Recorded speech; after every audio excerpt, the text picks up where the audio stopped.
श्रीमद कुंज विहारे नमः। श्री स्वामी हरिदास चित्राम। बीकानेर राज्य के अंतर्गत गारबदेसर एक ठिकाना था और भक्त किशन सिंह जी वहीं के ठाकुर थे। ठाकुर किशन सिंह जी भगवान मुरली मनोहर के बड़े भक्त थे। लोगों में प्रसिद्ध था और प्रसिद्ध है भी कि उनको प्रत्येक दिन भगवान के पूजन के पश्चात सवा मासा सोना भगवान से मिला करता था और वे उक्त सोने को नित्य ब्राह्मणों को दान कर दिया करते थे। आज तक श्री विग्रह के अधरोष्ट पर सोने के चिन्ह हैं। एक दिन ठकुरानी साहिबा ने हट करके वह सोना अपने पास रख लिया और उसके बाद ठाकुर जी के श्री विग्रह के द्वारा फिर कभी सोना प्राप्त नहीं हुआ। ऐसी अनेक बातें जनश्रुतियों के रूप में प्रसिद्ध हैं। उनमें से कुछ आज संभव है। आज के इस युग में विद्वान लोग इन बातों पर विश्वास न करें, किंतु भैया जो भगवान के सच्चे भक्त होते हैं उनके हृदय में इनका अक्षर अक्षर प्रेम और भक्ति का भाव उत्पन्न किए बिना नहीं रह सकता। क्योंकि भगवत प्रभाव की बातें, भगवत प्रेम की बातें जितनी भक्त लोग समझते हैं उतनी कोई और नहीं। भगवत रसिक रसिक की बातें रसिक बिना कोई समझ ना सके ना। और भैया वही जान पाता है जिसको वो जना दे। जानियो सोई जाहि देहु जनाई। भगवान की कृपा भगवान के भक्त ही जानते हैं। ठाकुर साहब भगवान की शपथ का बड़ा मान रखते थे। यहाँ तक कि कई बार दुष्ट प्रकृति वालों ने उनको ठाकुर जी की शपथ दिलाकर धोखा देने का भी प्रयत्न किया। एक बार कुछ चोरों ने उन्हें शपथ दिला दी कि ठाकुर साहब ऊंटों को ले जाते हैं, यदि आपने यह किसी से कहा तो आपको भगवान की शपथ है।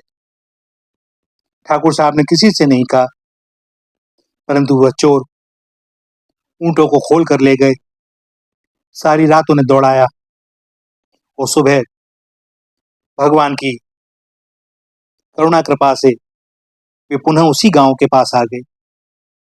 प्रातःकाल उन चोरों ने पूछा कि यह कौन सा गांव है, और लोगों ने जब बताया यह गारबदेसर है, तब वे बड़े आश्चर्यचकित हुए और पकड़े जाने के भय से वे ऊंटों को वहीं छोड़कर भाग गए। एक साल गारबदेसर के चारों ओर सभी जगह वर्षा हुई, किंतु वहां एक बूंद भी न पड़ी। ठाकुर साहब के मुख से निकला, सो कौसा बिजली खिंचे या में कुण संदेह, किसना की तृष्णा मिटे जो आंगन बरसे में। और भक्त की प्रार्थना पर भगवान क्या न कर दें। उसी समय आकाश में बादलों की घटा छा गई, खूब अच्छी वर्षा हुई। एक बार ठाकुर साहब किसी यात्रा में महाराजा साहब के साथ जा रहे थे। रास्ते में पूजा का समय हो जाने से ठाकुर साहब कपड़ा ओढ़कर घोड़े पर बैठे बैठे ही भगवान की मानसिक पूजा करने लगे। पूजा में ठाकुर साहब भगवान को दही का भोग लगाने की तैयारी कर रहे थे। इसी मध्य महाराजा की दृष्टि ठाकुर किशन सिंह पर पड़ी और महाराजा ने उन्हें 2-3 बार पुकार कर कहा, किशन सिंह सो गए हो क्या? इधर ठाकुर साहब अपनी पूजा में मगन। उनको महाराजा साहब का पुकारना सुनाई नहीं पड़ा। मानसी में वे एकदम मगन थे। इससे महाराजा ने रुष्ट होकर अपने घोड़े को उनके घोड़े के पास ले जाकर उनका कपड़ा खींचकर दूर कर दिया। उसके बाद महाराजा ने जब ठाकुर किशन सिंह की ओर दृष्टि डाली तो बड़ा आश्चर्य हुआ। क्योंकि उनके घोड़े और काठी सब पर दही ही दही फैला हुआ था। उन्होंने ठाकुर साहब से पूछा, किशन सिंह, यह क्या है? कुछ समय तो ठाकुर साहब मौन रहे, किंतु जब महाराजा ने बहुत अधिक आग्रह किया तो उन्होंने स्पष्ट बताया, महाराज, मैं मानसिक पूजन में भगवान को दही का भोग लगा रहा था, पर आपके वस्त्र खींचने से मैं चौंक उठा। अकस्मात हिल जाने से मेरा मानस दही गिर गया। वही दही भगवान की लीला से प्रत्यक्ष हो गया मालूम होता है। यह सुनकर महाराजा साहब ने गदगद होकर कहा, ठाकुर साहब, आप घर चले जाएं और भगवान का भजन करें। एक बार सरकारी बकाया देने में देरी होने से इन पर महाराजा ने रुष्ट होकर कहा, किशन सिंह, यह ठीक नहीं है, समय पर सरकारी लगान जमा हो जाना चाहिए। और ठाकुर साहब के मुंह से निकला, महाराज दीपावली तक ठहरें, आपके रुपए जमा करके ही मैं दीपावली का पूजन करूंगा। ऐसा कहकर ठाकुर साहब लौट आए, किंतु दैवयोग, समय पर रुपए इकट्ठे ना हो सके। ठीक दीपावली की संध्या तक उन्होंने इधर उधर से जुटाकर रुपए एकत्र किए।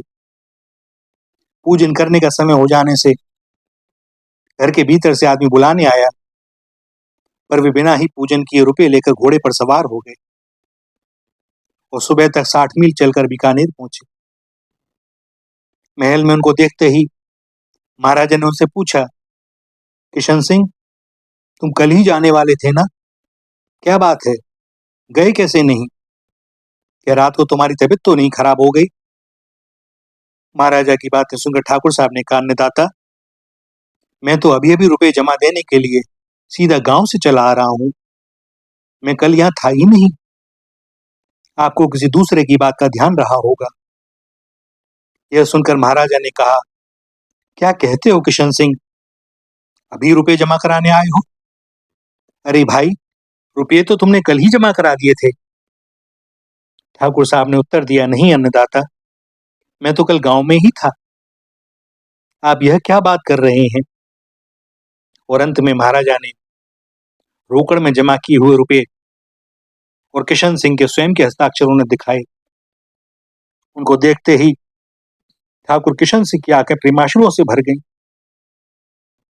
उनके मुख से केवल इतना निकला, हाँ, हस्ताक्षर तो मेरे जैसे ही हैं। ठाकुर साहब अपने भगवान की लीला को समझकर गदगद हो गए। बीकानेर नरेश भी ऐसे भक्त की महिमा और उस पर भगवान की भक्त वत्सलता देखकर मुग्ध हो गए। ठाकुर किशन सिंह ने गांव में लौटकर भगवान मुरलीधर जी का मंदिर बनवाया, जो उनकी कीर्ति को बढ़ा रहा है। भैया, ऐसा लगता है लोगों ने कल्पना से कथाएं गढ़ ली हैं, लेकिन ऐसा है नहीं। वस्तुतः जो भगवान के जन हैं, जो उनकी करुणा कृपा को जानते हैं, वे जानते हैं कि इसका एक एक अक्षर सत्य है। वे ऐसे ही, लेकिन उनकी कृपा का अनुभव उन्हीं को होता है जो सबको छोड़कर एकमात्र उनका आश्रय ले लेता है। ऐसे अपने भक्त के लिए वे क्या नहीं करते,